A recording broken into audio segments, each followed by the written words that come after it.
Vamos começar então, pessoal? Vamos começar então, gente, o nosso encontro sobre legislação? Vamos. Boa noite, professora. Boa noite.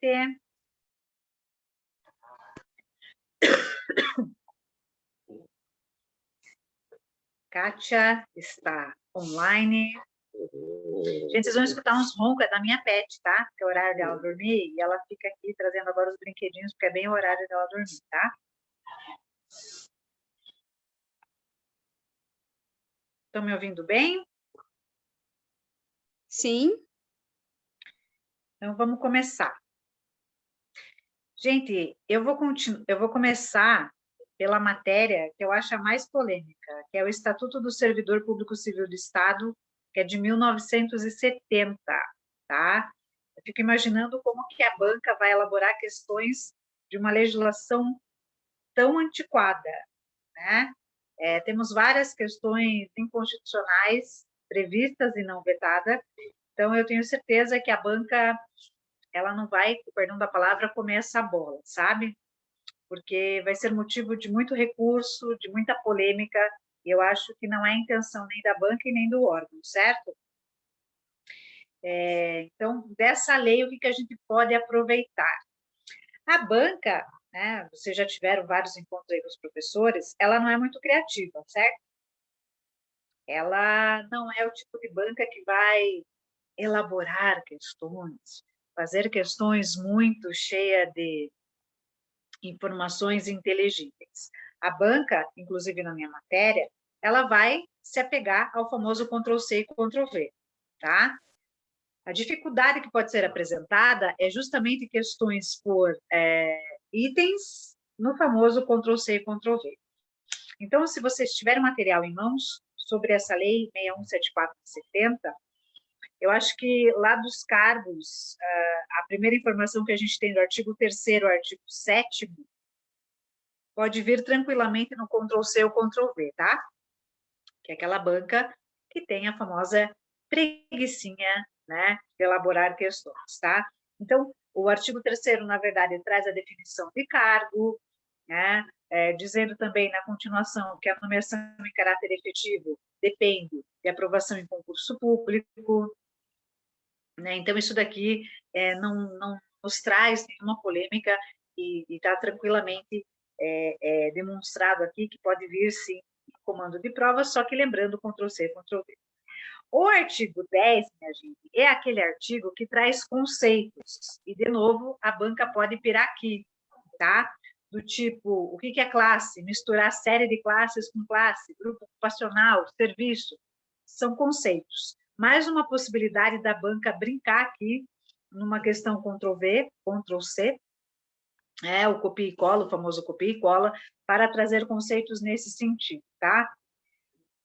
Na sequência, a gente tem cargos de provimento de comissão, parte permanente suplementar, não acredito vir em comando de prova, e aí, quando a gente fala de estatuto ou regime jurídico de servidores civis, geralmente o tipo de questão é acerca de provimento de cargo, tá? A partir do artigo 18.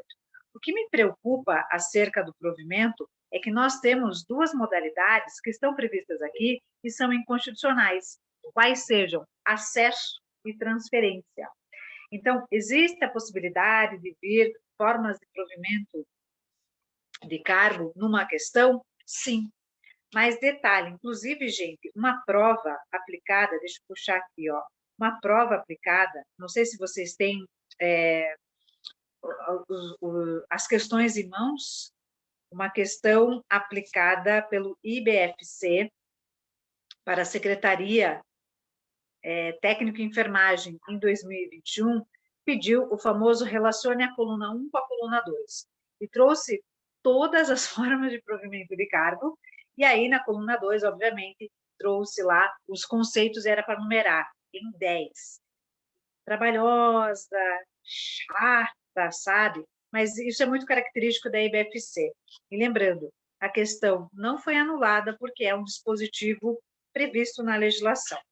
Mas a banca de vocês, eu acredito que não vai se apegar nesse tipo de situação. Se ela trouxer as formas de provimento de cargo, só as válidas, né? nomeação, promoção, readmissão também não acredita, é uma figura que não nos é comum na ordem jurídica, reintegração, aproveitamento, reversão e readaptação, tá? Aí tem toda aquela situação de entrada na administração, por meio da nomeação, pós-exercício. Quem tem competência para dar posse? Fiança, gente, no artigo 42. Olha que coisa mais em desuso, né? Fiança.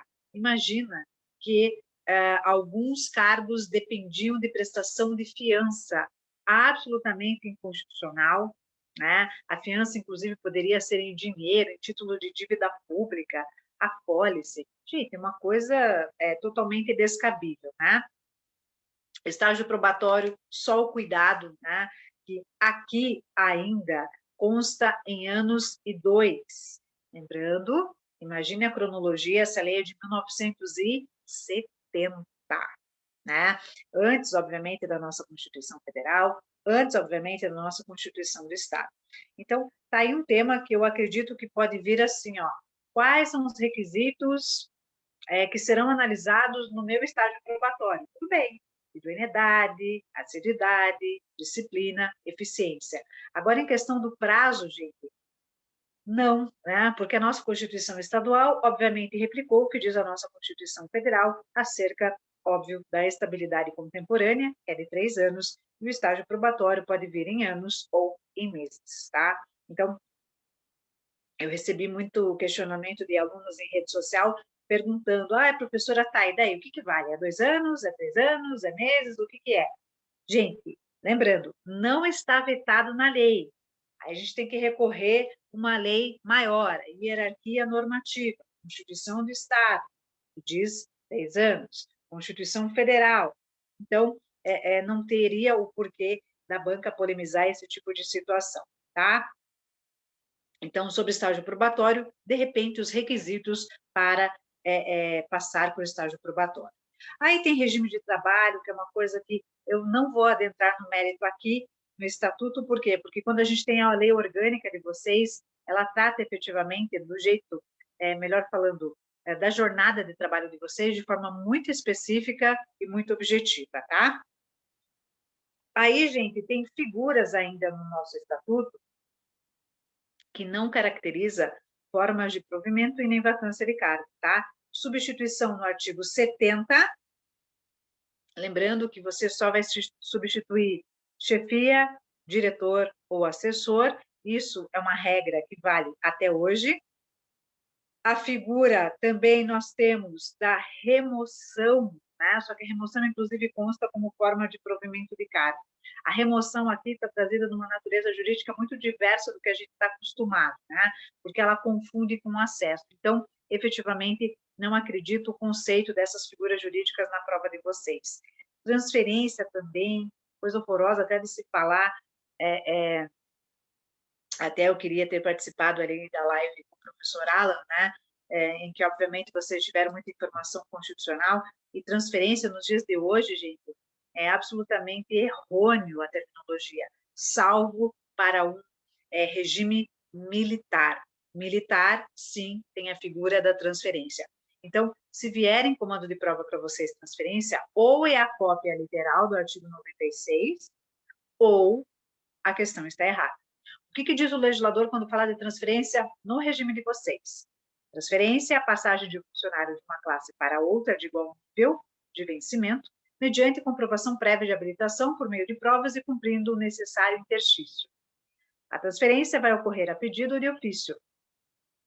Ou seja, a transferência aqui é como se fosse uma promoção na carreira, dentro do mesmo quadro, tá? Só que detalhe, pode ser alterado o cargo numa transferência, gente.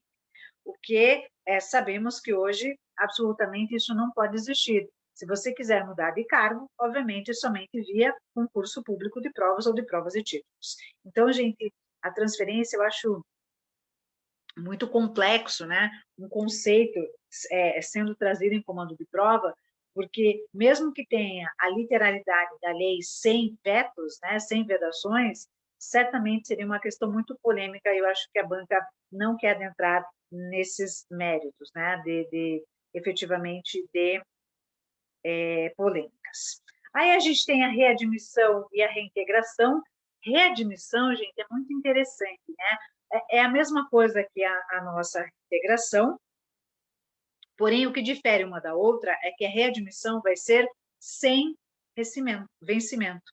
Ou seja, na reintegração a gente sabe que é quando a demissão é anulada, essa demissão pode ter ocorrido de forma judicial ou administrativa, e aí, obviamente, o nosso servidor que foi reintegrado, ele vai ter direito à indenização pelo tempo que ficou demitido. Na readmissão, isso não acontece. Ele vai ser readmitido, porém, será sem ressarcimento de vencimentos e vantagens, tá? Tá aí uma questão, né, que poderia, né, ser ventilada, mas eu também acho que a banca, eu estou reiterando, né, não vai querer se aventurar nessas questões que hoje não são características em outros regimes jurídicos, tá? Vacância do cargo, exoneração, demissão, promoção e acesso, medo, transferência, readaptação, aposentadoria, nomeação para outro cargo, o que é bastante comum, né, gente? Porque lembrando, a regra é que não pode acumular cargos, salvo aqueles dispositivos constitucionais, artigo 37, inciso 16, só que a regra é clara, não pode acumular cargos. E lembrando, a lei orgânica de vocês, inclusive, pede dedicação exclusiva. Inclusive, vocês recebem uma vantagem por isso. Então, por mais que haja compatibilidade, regrinha pela lei orgânica é não acumular cargos. Ah, professora, mas nós temos servidores que dão curso de aperfeiçoamento dentro da polícia. Pode, de uma forma excepcional, no intuito de aprimorar ali cursos internos para os próprios servidores. Agora, não há que se falar que um servidor, por mais que haja compatibilidade de horários, pode ministrar aulas, por exemplo, fora do órgão. Ah, professora, mas isso acontece, a gente tem tantas histórias, a gente sabe. Sabemos. Mas lembrando, o que vale na hora da prova é o que está na lei e não o que acontece na vida real, tá? Depois que acontece na vida real, vocês se viram nos 30. Tudo bem? Direitos e vantagens, gente, nada diferente do que vocês conhecem, só que aqui tem algumas coisas que efetivamente hoje não temos mais o que falar, né? Por exemplo, licença compulsória, algumas questões que também eu não acredito. Na sequência, olha, né? Na sequência aqui da legislação, aí que vem o termo estabilidade, ou seja, bem no meio da legislação, o que não é característico. Vantagens, nós temos um grupo gigantesco, na verdade a gente tem 7 grupos. Adicionais, gratificações, ajuda de custo, diárias, salário família, auxílio para a diferença de caixa, hoje totalmente em desuso, e auxílio doença, tá? De novo, pela banca, pela metodologia da banca, que aliás, gente, se a gente fala de vantagens em outros regimes jurídicos, né, a banca que gosta de trazer as vantagens, geralmente é uma banca que gosta, vocês já ouviram falar nisso, de contar histórias, situações hipotéticas, história da carochinha. E vamos combinar que não é o caso da banca de vocês, certo? Então, fulano estava trabalhando no seu serviço ordinário, em determinado momento foi solicitado pela chefia superior que ele prorrogasse o seu horário de trabalho. Conforme a situação acima apresentada, podemos dizer que ele faz jus a uma gratificação, conhecida gratificação por prestação de serviço extraordinário. Não é muito a cara da banca fazer esse tipo de questionamento, tá? Então, de novo, não me preocuparia. Ah, professora, você está falando que a banca, então, não pode pedir nada desse regime? Calma lá, nós já falamos o que pode ser trazido, né, em comando de prova acerca desse regime. Tudo bem? Aí estou passando por todas as vantagens, que são muitas, né? As licenças, que é um tema que eu gosto, mas não vejo isso sendo tratado pela banca também. Gente, para vocês terem ideia, tem licença a funcionária casada com o servidor. Parece que é só a mulher que é casada com o servidor de outro órgão que pode ter o direito a essa licença, né? Então, veja que desatualizado que está essa informação. Hoje nós temos a licença para acompanhar cônjuge ou companheiro, né? Então, essa daqui, quando fala a funcionária casada, tipo, só a mulher que pode acompanhar o homem. E se fosse ao contrário, o legislador não traz essa informação, lembrando, nós estamos lá em 1970. Época a qual, inclusive, a gente tem que puxar um pouquinho da história, nós estávamos passando por uma ditadura, né? Muito tempo depois foi promulgada a Constituição Federal de 88, tá? Aí temos assistência e previdência, pensão, direito de petição. Gente, direito de petição é um assunto bem melzinho na chupeta, né? Por quê? Porque é facinho, né? O que é direito de petição? Vocês estão insatisfeitos com determinada situação lá no ambiente de trabalho, e aí vocês vão peticionar. Exemplo, que eu sempre replico, imaginando que direito de férias, a partir dos 12 meses de efetivo exercício, você já tem o direito do primeiro período aquisitivo de férias. Vamos imaginar que saiu um cronograma lá de férias e o seu nome não consta. Você vai lá, conversa com o seu chefe imediato e ele vai falar, olha, protocolo seu pedido lá no Departamento de Recursos Humanos, Departamento de Pessoal. A partir daí, isso é chamado aqui no regime de direito de petição, tá? Foi indeferido, cabe reconsideração. Tá? Reconsideração, o pedido será encaminhado para a mesma pessoa que deu a negativa e ele pode mudar a decisão. Não mudou, aí é um recurso para uma autoridade hierarquicamente superior àquela que indeferiu o seu pedido, tá? Esse é o pedido, o direito de petição.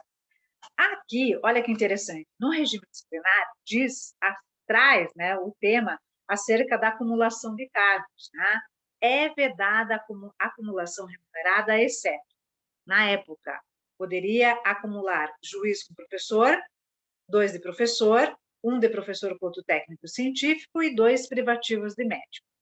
Então, puxando um pouquinho da nossa Constituição Federal. Lembrando, gente, o regime, a lei orgânica de vocês, que a gente já vai pautar aqui, ela traz a dedicação exclusiva. Então, a vedação trazida lá na nossa Constituição é vedado a acumulação de cargos, empregos ou funções públicas, exceto se houver compatibilidade de horários e ser no máximo 2. Quem pode? Profissionais da educação, profissionais da saúde, desde que as profissões sejam devidamente regulamentadas, e um cargo de professor, que pode acumular com técnico, conhecimento técnico, não cargo técnico, ou mais um cargo científico. De forma excepcionalíssima, temos lá o nosso cargo eletivo, que é o vereador. Lembrem, né? O vereador também pode acumular. Podendo acumular, recebe os 2. Não podendo, afasta-se do cargo como vereador, e aí ele opta pela remuneração. Afasta-se do cargo como servidor, atua como vereador e opta pela remuneração. Tudo bem?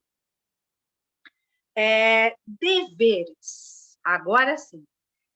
Gente, de novo, né? Puxando um pouquinho aí na metodologia da banca, a parte dos deveres, que eu sei é muito óbvio, é muito fácil, né? Pode ser um tema que tranquilamente pode vir em comando de prova. Por quê?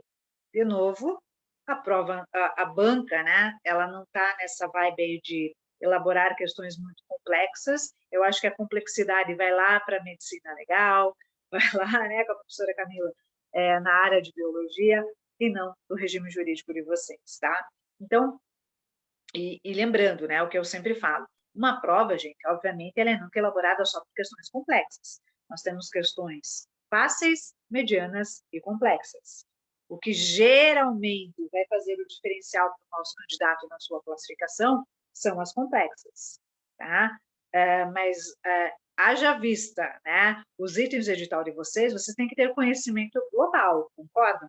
Então, numa questão lá em regime jurídico de vocês, Lei 6174, 70, quando fala de deveres, você fala, professora, eu sei, tá, mas faz uma leitura criteriosa lá dos deveres do artigo 279, tá? Nem que essa leitura seja no dia da prova, quando você chega antes de abrir os portões, tá?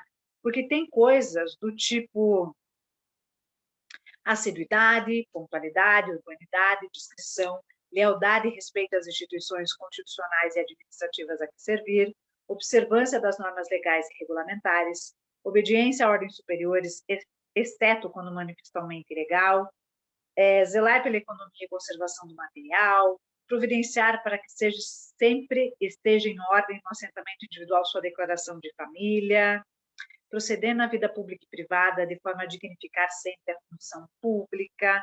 Sabe essas coisas, gente? Eu sei que é tudo muito óbvio, eu sei que é tudo muito fácil, mas lembrando, em ambiente de prova, às vezes, de tão óbvio, o candidato lê e fala, não, isso aqui está errado, aqui tem pegadinha.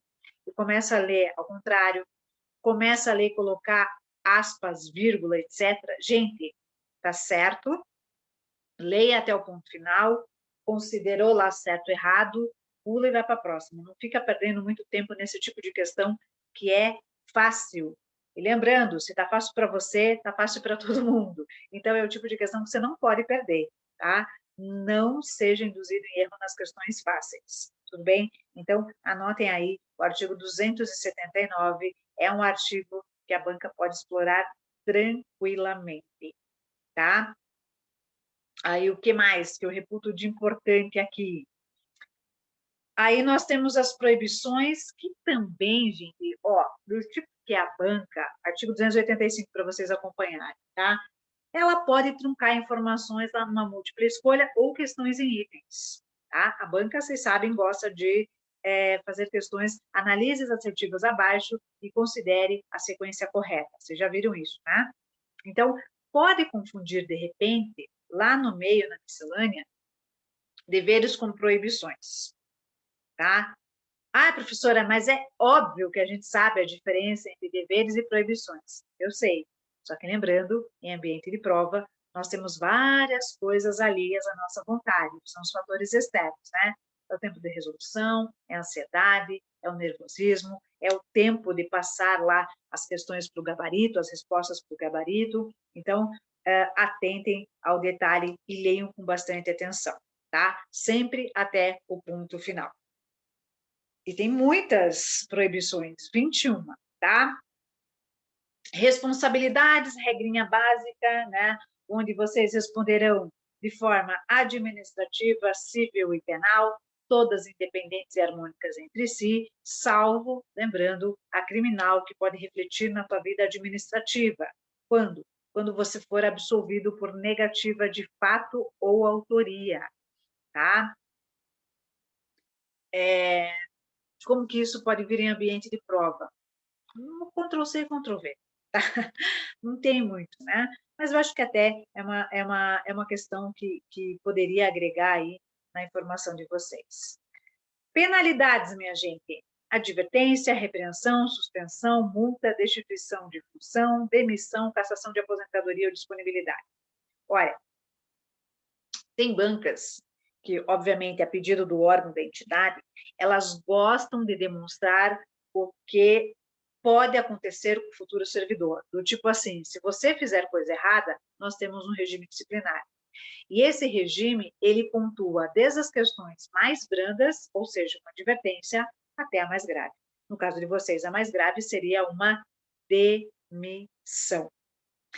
E aí, gente, eu particularmente, eu gosto de regime disciplinar, mas, novamente, ou a banca ela vai elaborar uma super questão, e aí trazendo um pouquinho de complexidade, ou ela não elabora, ela vai copiar o regime disciplinar de vocês, tá? E aí, gente, lembrando, se o próprio regime traz a informação, é bom que vocês saibam, né? Advertência quer dizer uma negligência, repreensão quer dizer a reincidência da advertência ou desobediência dos deveres, a falta de cumprimento dos deveres, aí começa a ficar mais pancadão, né?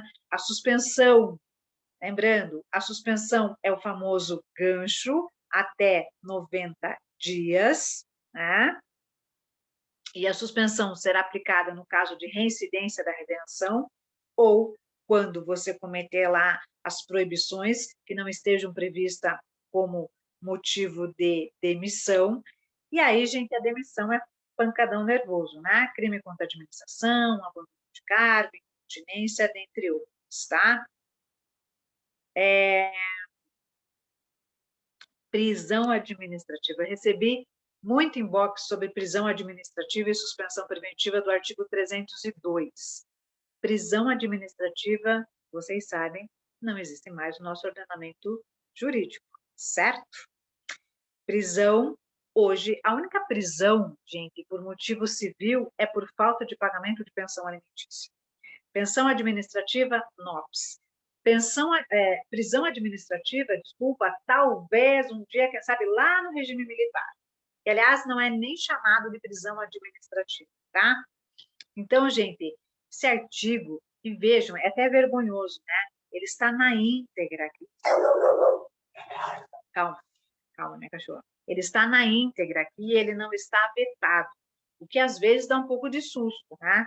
Mas, de novo, acredito, por ser absolutamente inconstitucional, não virá em comando de prova, tá?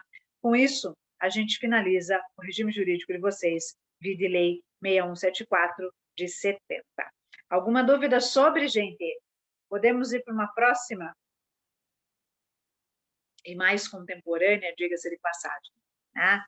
Vamos lá, então, tratar acerca da Lei 18.008 de 2014. Essa lei, caríssimos, ela vai falar do quadro próprio dos peritos, peritos oficiais do Estado do Paraná. Mas lembrando, não trata só de peritos, tá? E aí, gente, muito aluno falou, professora, essa é uma lei que, na verdade, a leitura ela é tranquila, a gente entende. Mas o problema são as siglas. Não se preocupem com as siglas, gente, porque geralmente, quando tem a sigla, ela vem no final de determinado termo já escrito por extenso. Então, quadro próprio dos peritos oficiais do Estado do Paraná, QPPO. Tá certo, né? Então, não precisa se preocupar. Eu sei, dá um pouquinho de aflição quando a gente vê muita sigla, né? Gente, então, vamos lá. Quando a gente fala do quadro próprio, nós temos que entender que nós temos duas carreiras que são instituídas por essa lei. Quais sejam? A carreira de perícia oficial, composto de perito oficial, que pode ser o médico legista, o perito criminal, o químico legal e o toxicologista. E também temos, olha vocês, carreira de auxiliar de perícia, tá? Com o cargo de agente auxiliar de perícia oficial, compreendendo as funções de auxiliar de necropsia e auxiliar de perícia. Nem preciso dizer para vocês que sim, essa lei será abordada em comando de prova, né, gente?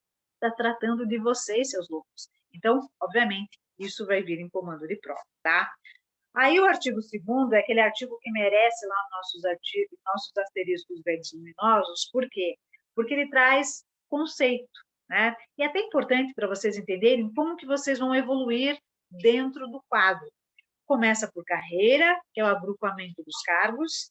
Temos o cargo, lembrando, o cargo é a denominação, que, aliás, vocês já sabem qual será de vocês. A função, efetivamente, o que vocês vão desempenhar. Eu sempre digo que a função, gente, são as atribuições inerentes ao cargo. A classe, né? A classe é o escalonamento hierárquico, a referência, que são as classes, a promoção vai alterar a classe e a progressão vai alterar a referência, tá? Independentemente da situação, isso sempre vai refletir num plus, num acréscimo de recebimento, tá? Aí, gente, lembram que lá no nosso regime jurídico único, lei de 70, nós falamos do regime de trabalho, falei, gente, na lei específica de vocês, nós vamos tratar, chegou a hora. O artigo 3º diz o seguinte, a carga horária semanal do trabalho dos cargos constantes na presente lei é de 40 horas ou jornada de 8 horas diárias.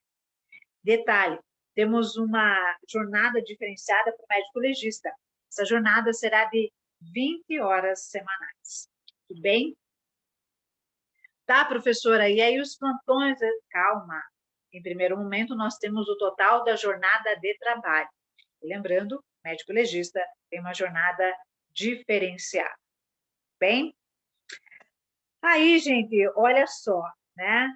a gente, aqui na lei, e é bem contemporâneo, por isso que eu aposto muito, né, no questionamento desta lei, porque além de ser contextual da realidade de vocês, ele é muito atual, né?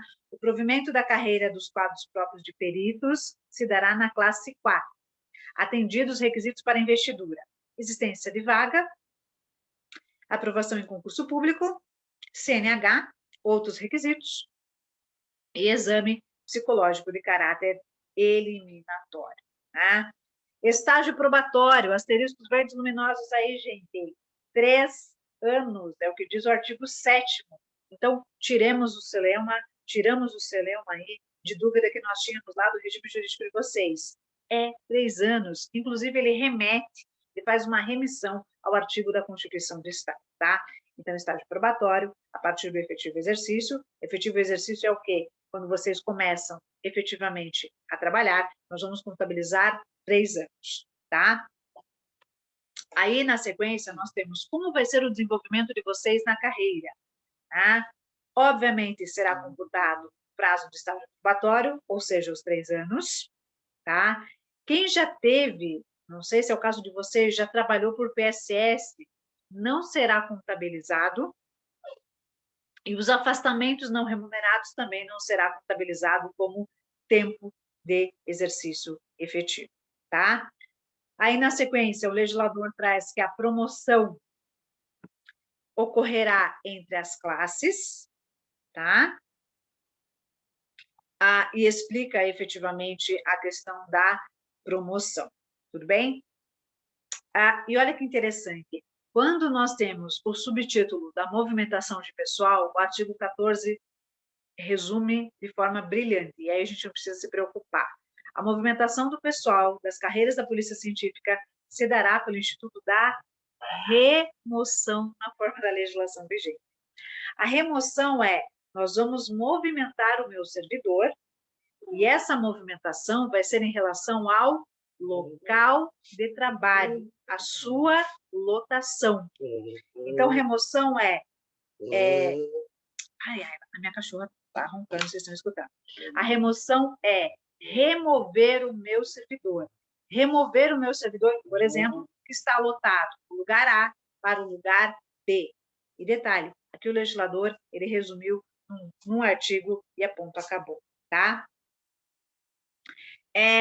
Lembrando vocês, pela lei de 2008, né? Vocês receberão subsídio parcela única, né? Trazida ainda a composição do subsídio com 13º salário, férias, diária, verba transitória, indenização por remoção, indenização por funeral, abono de permanência, parcela transitória, diária especial por atividade extra, jornada voluntária, auxílio alimentação e retribuição pelo exercício de funções de direção, chefia e assessoramento, né? Porque sabemos que subsídio é parcela única, né?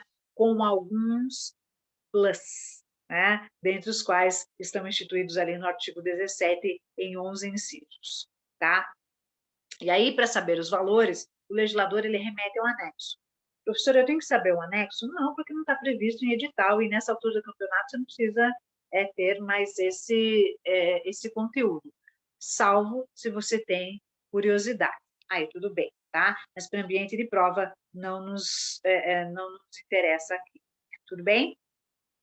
Ainda sobre subsídio, né? Gente, nós tivemos uma alteração, com essa lei, nós tivemos uma alteração que, aliás, eu nem preciso falar para você, né? A Polícia Científica, ela conseguiu uma independência que antes era vinculada à Polícia Civil. Então, minha gente, com isso, obviamente, foi criado uma lei específica, entre as quais essa. E, antigamente, era recebida em forma de vencimento. Vencimento era assim, ó, mínimo que vocês podiam receber, mais as vantagens. Vencimento mais vantagens igual a remuneração. Obviamente que com a mudança, né, onde não há mais vínculo, tem essa independência, obviamente eles mudaram até o sistema remuneratório. Então, o artigo 22 fala o seguinte: estão compreendidas no subsídio, ou seja, a parcela única que vocês vão receber, e por elas extintas as seguintes verbas do regime remuneratório: salário base, gratificação adicional por tempo de serviço, função gratificada, dentre tantas outras, tá? Ou seja, na época, era tido vantagens. Tudo isso foi aglomerado dentro do atual subsídio de vocês. Tudo bem, minha gente? Finalizando, né? Aqui. Professora, Oi. A gente, saindo a científica estava junto com a civil, saindo não sendo mais a civil, lá na Constituição, a gente, né, como se eu já tivesse passado, mas a polícia científica é polícia? Ou fica que nem a guarda municipal, que não está também lá? Não, é polícia, porque assim, ó, o artigo 144 da Constituição, quando fala de segurança pública, a Guarda Municipal foi trazida num parágrafo, né, coitado. E a Polícia Civil, ela antes, o legislador trazia uma discricionariedade dos estados organizarem suas polícias, tá? Então, isso foi alterado na nossa Constituição do Estado, assim como o Corpo de Bombeiros, né? O Corpo de Bombeiros antigamente era junto com a Polícia Militar, antigamente até o ano passado, tá? E agora eles têm uma independência. Mas quando a gente olha o regime, a gente não vê Polícia Militar e Corpo de Bombeiros Militar, entendeu? Vocês continuam sendo polícia, sim, porém agora de forma independente da Polícia Civil. Tá, outra dúvida, que até eu ia perguntar depois, na Constituição, pode, no caso da área da saúde, o médico pode ter falar área da saúde pode ter dois empregos, mas eu acho que nessa só pode ser dois se forem médicos, não é isso? Tem essa diferença da Constituição para essa. Eu não lembro se foi você que falou, aonde que eu escutei que da saúde só poderia ser dois médicos. Então, vamos lá. O artigo 37 da Constituição, lá no inciso 16, quando fala acumulação de cargos, né, nós temos lá profissionais da saúde, né, sempre dois, tá? No máximo dois. A gente está falando de cargo, emprego, função pública, profissionais da saúde, desde que as profissões sejam devidamente regulamentadas, né? Que daí é bastante amplo, né? Pode muito além de médico, dentista, odontólogo, enfim, tá bom? Psicólogo, etc. Quando a gente fala daí da polícia científica, veja, e não é à toa que o médico perito ele tem uma jornada de 20 horas, porque ele pode ser perito, médico legista, e acumular com outro cargo, de forma excepcional. Mas é o único aqui na lei orgânica de vocês, Pois entendeu? o dentista também poderia, né? Ah, sim, claro, né? Mas o dentista não pode, né? O odontologista não, então só o Não, médico legista. não, porque ele entra como perito dentro das classificações do perito. Médico legista é o único que, entre aspas, ele tem uma classe diferenciada dos outros profissionais de saúde. É muito louco, né? É muito louco a gente pensar, porque é o único que tem uma jornada diferenciada de todos os outros, por mais que os outros pertençam à área de saúde. Isso Tá? são em todos os cargos, assim, que tem enfermagem, odonto, médico, eles sempre têm a carga horária. Não necessariamente, vejam. Essa realidade é trazida aqui na Lei Orgânica da Polícia Científica do Paraná.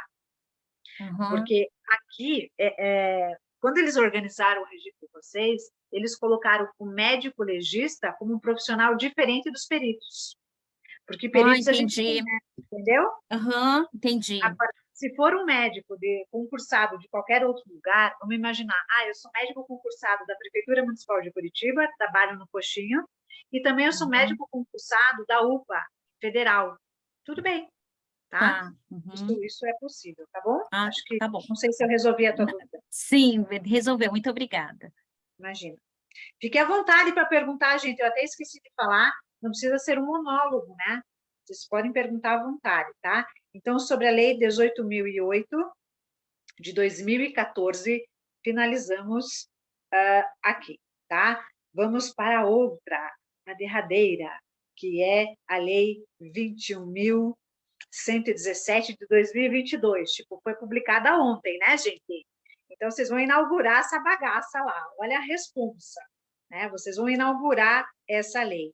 Essa lei, né, chamada, inclusive, ali no início, como Lei Orgânica da Polícia Científica do Paraná. Olha isso!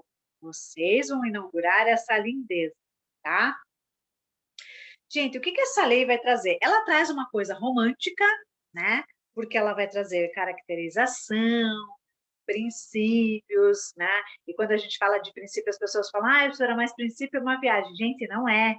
Princípio tem aplicabilidade imediata. Princípio deve ser aplicado, diferentemente de objetivo. Objetivo é a pretensão do legislador. Acho que isso já foi reiterado de várias formas aí para vocês em constitucional, mas vale a dica, tá? Então, vejam, o artigo inaugural dessa lei fala o seguinte: essa lei dispõe sobre a organização básica, garantias, direitos, deveres e funcionamento da Polícia Científica do Paraná, conforme o dispositivo da Constituição do Estado. A Polícia Científica do Paraná passa a incorporar as atribuições do Instituto Médico Legal e Instituto de Criminalística, que foram extintos. E, gente, até hoje, quando a gente fala com pessoas leigas, que não têm o conhecimento, obviamente, da legislação, quando a gente fala, morreu fulano, eles falam, o IML vai lá, até hoje, gente, porque o IML está muito presente ainda na cabeça das pessoas, entendeu? Dificilmente as pessoas utilizam o termo Polícia Científica do Paraná, e vocês, como futuros operadores, vão ter que mudar essa realidade, tá? O IML, o Instituto de Criminalística, inclusive, hoje passam passam a ser museu da Polícia Científica do Paraná, né? Tem todo o fator histórico e cultural trazido neles, tá? Então, de cara, o legislador diz, a Polícia Científica agora é independente, ela está desvinculada e não existe mais, principalmente, o IML, tá? Caracterização, gente, é importante, gente, vocês entenderem que às vezes tem algumas terminologias e elas são absolutamente sinônimas, tá? Então, a gente pode utilizar o termo, e tá aí a professora Camila, né? Que é uma servidora lá, né? Então, você pode chamar de Polícia Científica do Paraná, Polícia Científica, mais fácil, Órgão Central de Perícia Oficial de Natureza Criminal do Paraná, muito difícil, Perícia Oficial do Estado do Paraná e PCP, para quem gosta de siglas, né? Polícia Civil, por exemplo, aqui no Paraná, PC, Polícia Militar, PM, Corpo de Bombeiros Militar, CBM, e Polícia Científica, por que não, PCP, tá? Princípios bonitinhos, né? Gosto, e aí o cuidado dos princípios, lembram que princípios, aplicabilidade imediata, artigo 4º, tá?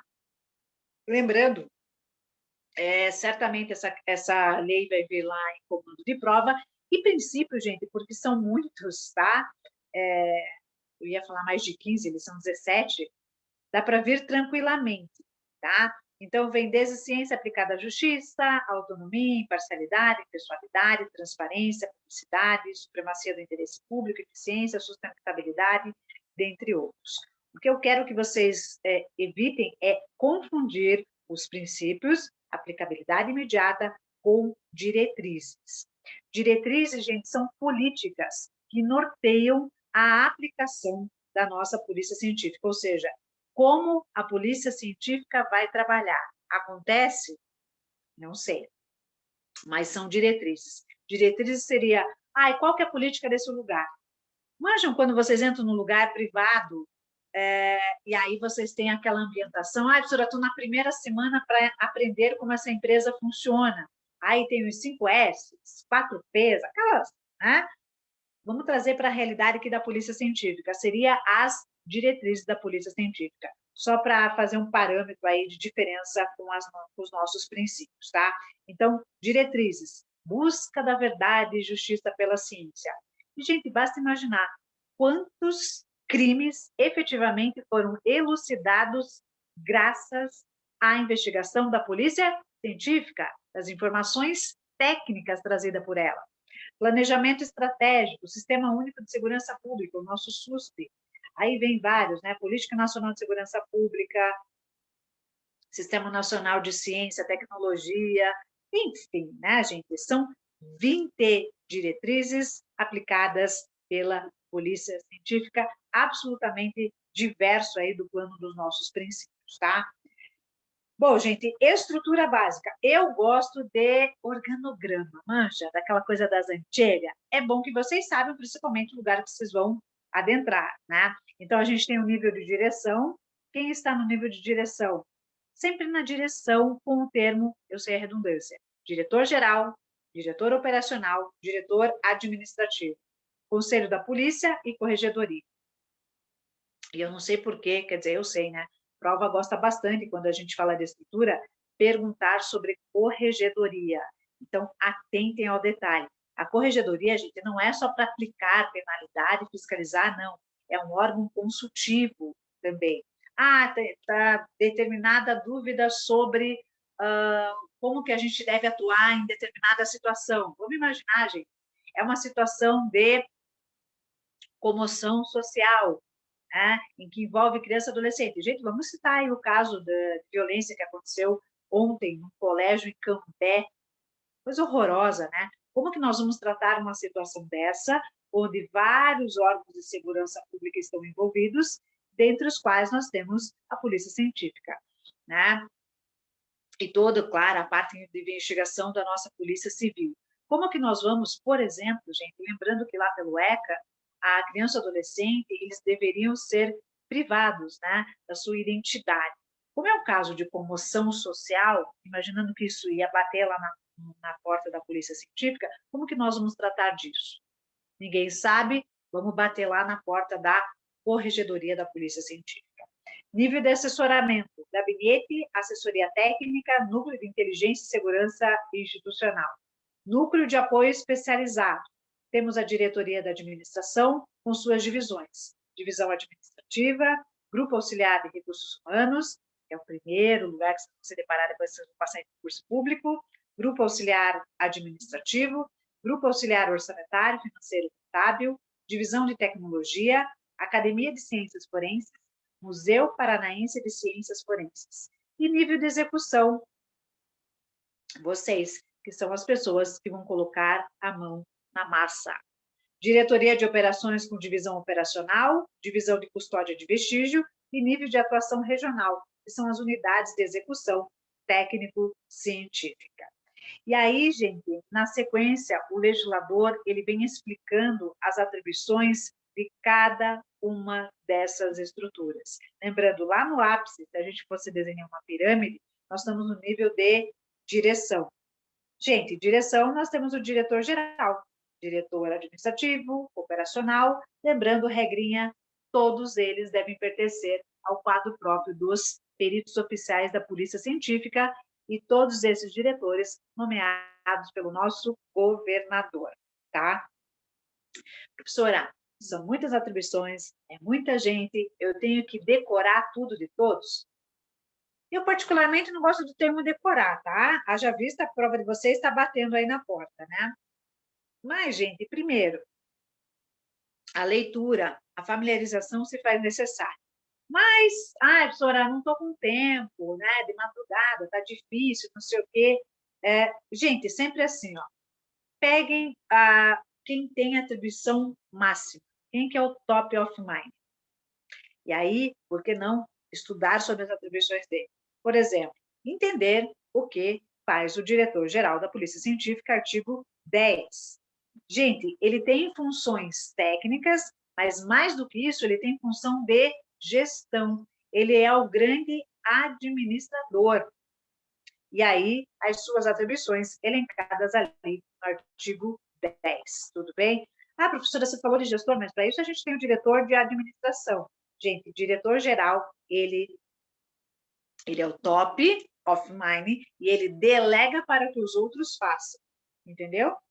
Tanto que uma das atribuições dele está lá, delegar atribuições a seus subordinados de acordo com a legislação vigente. Tudo bem?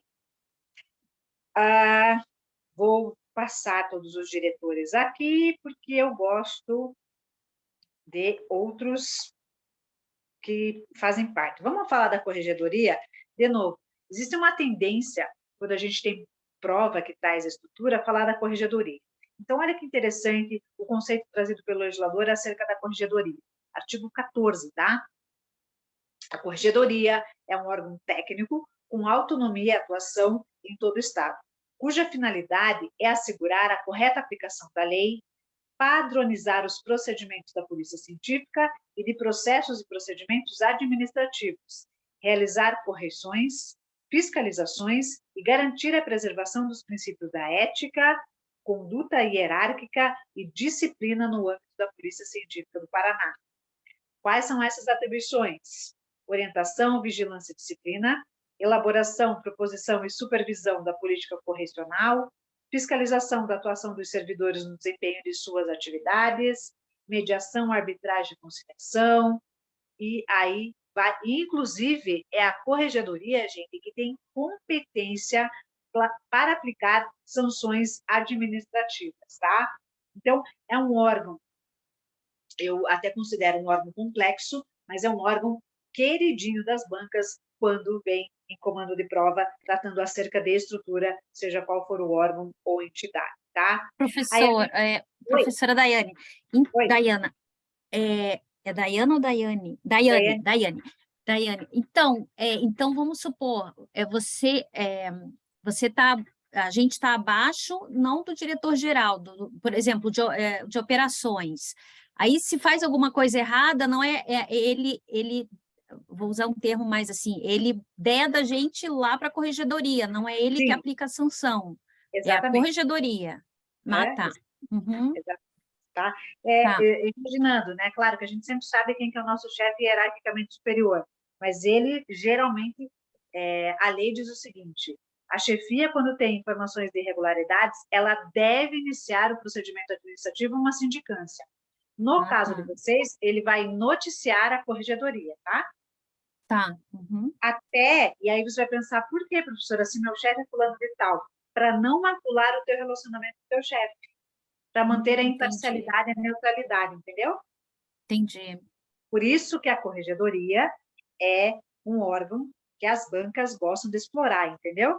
Porque nos parece que a corregedoria só está ali para ferrar com a vida de todo mundo. Não, é um órgão fiscalizador, ele repassa informações, geralmente a órgão da administração pública não gosta do termo padronizar, aqui na Polícia Científica ele utilizou o termo, né? Padronizar processos e procedimentos, tá? Onde todo mundo vai atuar daquela forma, daí não há dúvida que o servidor fez alguma coisa errada ou antiética. Tá bom, obrigada. Imagina.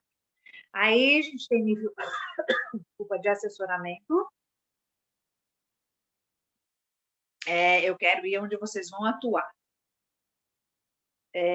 Gente, lembra que eu falei do IML, que ainda faz parte, né, do coração dos paranenses? Nós temos o Museu Paranaense de Ciências Forenses, artigo 22. Finalidade: resgatar e preservar a história da polícia científica, buscar a democratização de acesso, uso e produção de bens históricos. Gente, é super importante o Museu Paranaense de Ciências Forenses, né?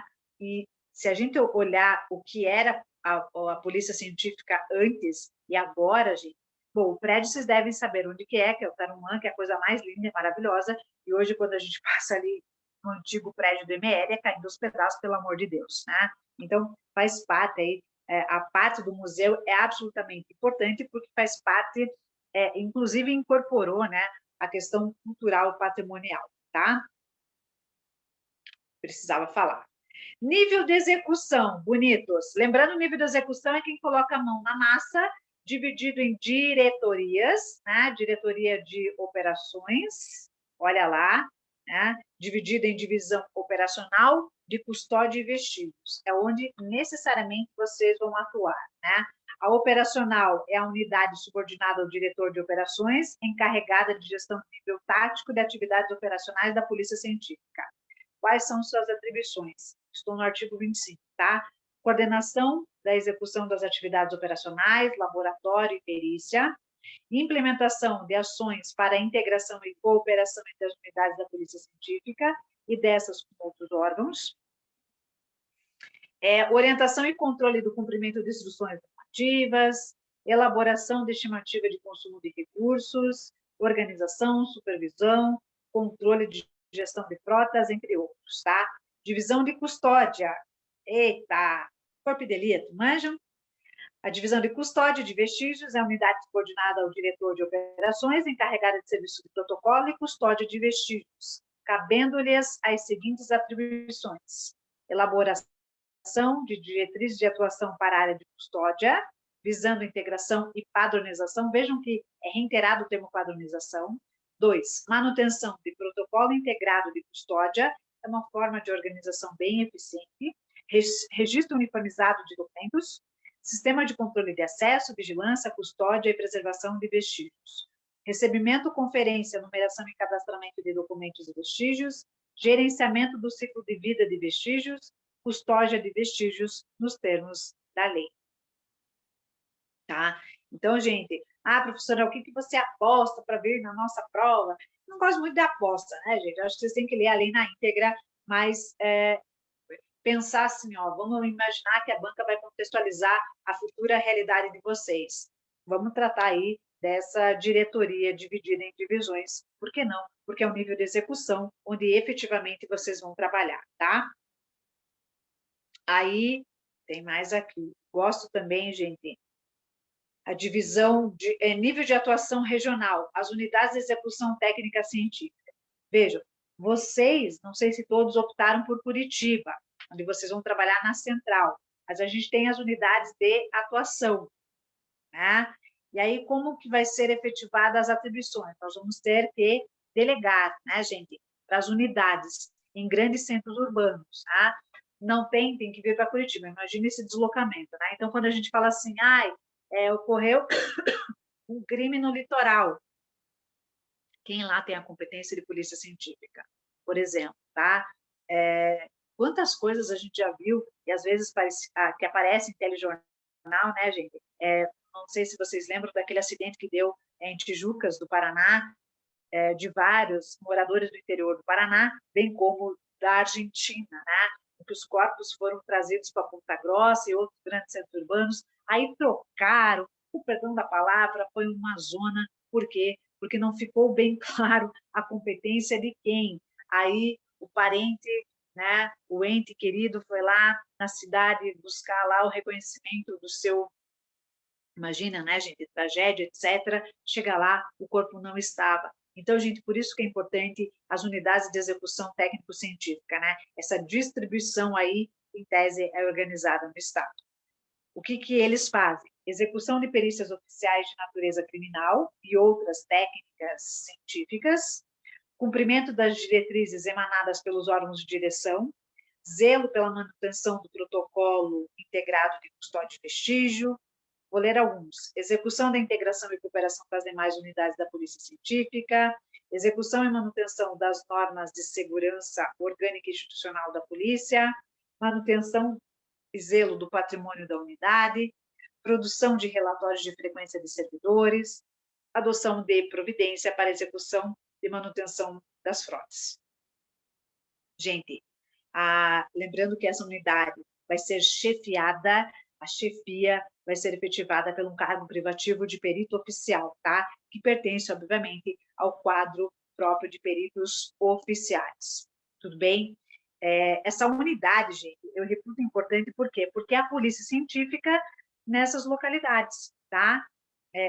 Por exemplo, vou citar, não sei se efetivamente funciona assim, tá? Eu agora, com essa mudança da polícia científica, não sei, mas, por exemplo, em Ponta Grossa, Cascavel, vamos falar dos grandes centros urbanos, né? Ponta Grossa, Cascavel, Maringá, Foz do Iguaçu, o nosso litoral, por exemplo, tá? Essas seriam as unidades de execução técnico-científica, que lá eles são a Polícia Científica do Estado do Paraná, tá? Aí, gente, no finalzinho da legislação, nós tivemos, lembram, né? Como é muito recente essa independência, essa autonomia da Polícia Científica do Paraná, tivemos algumas alterações, né? Que particularmente não vai vir em quadro de prova, né? E numerais, né? Uma função privativa policial corregedor, símbolo FPP 3. 3 funções privativas de policial de chefe, sabe? O finalzinho da lei, geralmente, é só para a gente readaptar, redimensionar os cargos que existiam na época, tá? Lembrando, essa lei é absolutamente recente, tá? No finalzinho, o legislador traz a informação que a Polícia Científica do Paraná tem o prazo de 60 dias a contar da publicação dessa lei para encaminhar a proposta de regimento interno à Secretaria do Estado de Segurança Pública, que não foi feito ainda, tá? Fazer o quê? E ainda bem, né, gente? Caso contrário, esse regimento interno seria trazido em comando de prova de vocês. Item no edital. Tudo bem, minha gente? Com isso, a gente finaliza esse encontro sensacional, a parte da legislação que era de minha competência. Eu não sei se vocês têm em mãos os exercícios, as questões, gente. Professora, eu só tenho uma dúvida. Manda. Em questão que não foi tocado hoje ali, mas eu tenho uma dúvida. Sobre a licença maternidade, se é 120 dias ou é 180 dias? No Estado do Paraná é 180 pela Constituição do Estado. Lá no regime fala, horrível, né? Fala 3 meses. Uhum. Então, tá Mas bom. Pela Constituição do Estado é 180, tá? Tá bom. E lembrando, né, o Estado do Paraná, ele adotou o programa Mãe Cidadã, isso que é 180, tá? Tá Professora, bom, professora. Oi.